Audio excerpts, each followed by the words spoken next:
Welcome back to my channel following footsteps with Indira. এই যে এত আলো সাজসজ্জা দেখছেন, এগুলো শুধুমাত্র একজনের জন্য, সে হলো প্রভু যীশু খ্রিস্ট। আজকে যীশু খ্রিস্টর জন্মদিন 25 ডিসেম্বর, তাই সমস্ত চার্চ এবং চার্চ সংলগ্ন যে এলাকাগুলো থাকে সেগুলো খুব সুন্দরভাবে সুসজ্জিত করা হয়। কোনো জায়গায় আলো দিয়ে, কোনো জায়গায় ফুল দিয়ে।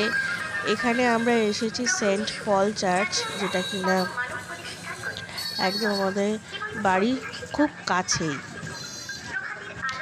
ক্রিসমাসের সাথে আমার ছোটোবেলার অনেক স্মৃতি জড়িত রয়েছে। আসলে আমি মিশনারি স্কুলে পড়তাম ছোটোবেলায়, ইউনাইটেড মিশনারি গার্লস হাই স্কুলে। তো ওখানে এই ক্রিসমাস আসার আগে এক সপ্তাহ আগে থেকেই মোটামুটি একটা উৎসব লেগে যেত স্কুলের মধ্যে। প্রত্যেকটা ক্লাসরুম বলুন, পুরো স্কুল বলুন, লাইটিং দিয়ে, বিভিন্ন স্টার বলুন, বড় বড় ফুলের কাগজ বানিয়ে, তারপরে নানা রকম বেলুন লাগিয়ে প্রত্যেকটা ক্লাস সাজানো হতো, স্কুল প্লেগ্রাউন্ডকে সাজানো হতো, স্কুল বিল্ডিংটাকে সাজানো হতো। খুব সুন্দর লাগতো, মানে মনে হচ্ছে মানে ওই স্কুলটার ভেতরে যদি আপনি 25 ডিসেম্বরে ঢোকেন, পুরো একটা মনে হবে উৎসব চলছে। তার সাথে সাথে আমাদের ছোটোবেলায় দেখতাম যে প্লেগ্রাউন্ড ছিল, সেখানে একটা মঞ্চ ছিল। তো সেখানে 25 ডিসেম্বর উপলক্ষে যীশুখ্রিস্টের যে আবির্ভাবের যে একটা গল্প কাহিনী আমরা প্রত্যেকেই জানি, সেই গল্পটাকে মঞ্চস্থ করা হতো, উপস্থাপন করা হতো, আর আমরা সেটা দেখতাম বসে বসে। কখনো কখনো পার্টিসিপেটও করেছি। এছাড়া স্পোর্টস হতো। আমরা প্রত্যেকে ওই যাওয়ার আগে দিয়ে, ক্লাসে ঢোকার আগে দিয়ে প্রেয়ার লাইনে দাঁড়িয়ে প্রেয়ার করতাম, করার পরে আমরা ক্লাসে যেতাম।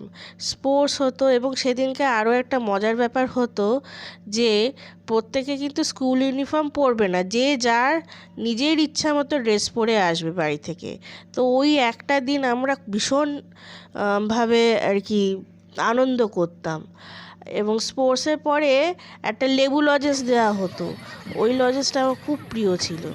আর বলতে বলতে দেখুন, আমিও চলে এসেছি সেন্ট ক্যাথিড্রাল চার্চে। এটা হচ্ছে আমার বাড়ি থেকে একটু দূরে। সেন্ট ক্যাথিড্রাল চার্চেও এই 25 ডিসেম্বর খুব সুন্দর করে সাজানো হয়। এমনিও এটা আগে এখানে ঢোকার কোনো এন্ট্রি ফি লাগতো না, তবে এখন 10 রুপিস করে এন্ট্রি ফি লাগছে। তো এমনি এটা খুব সুন্দর করে সাজানো হয়, প্রত্যেক দিনই থাকে। তো 25-তে একটু বেশি আকর্ষিত জায়গা থাকে, তার বাইরে লাইটিংগুলো খুব সুন্দর দেখতে লাগে।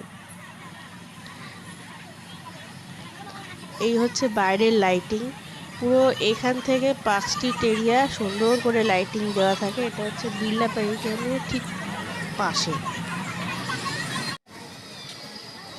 ছোটোবেলায় আমাদের মাঠের মধ্যে একটা ঘেরাও করে ত্রিপলটা নিয়ে কথা বলা পুতুলের শো দেখানো হতো।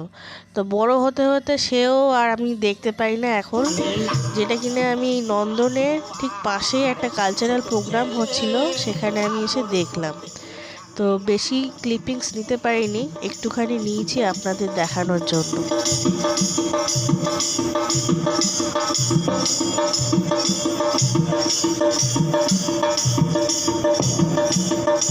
চোখে কাজল পড়েছে রে ভাদু, চোখে কাজল পড়েছে রে ভাদু, নাকের নলকে তোরে না, কাপড় পরতে জানে না।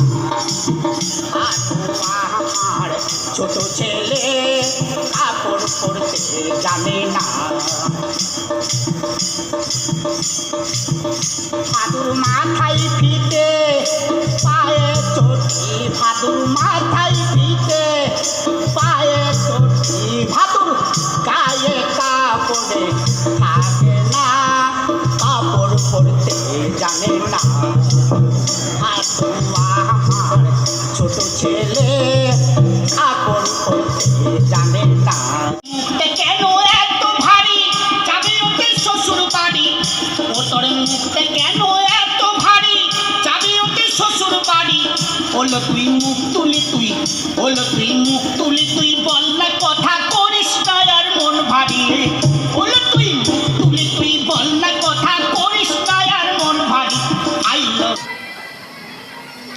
দিনের শেষ মোটামুটি হয়ে এসছে, আমাদের এবার বাড়ি ফেরার পালা। ভিডিওর অন্তিম পর্বে আমি চলে এসেছি, তাই আবারও জানাচ্ছি নতুন বছরের শুভেচ্ছা। খুব ভালো থাকবেন, সুস্থ থাকবেন।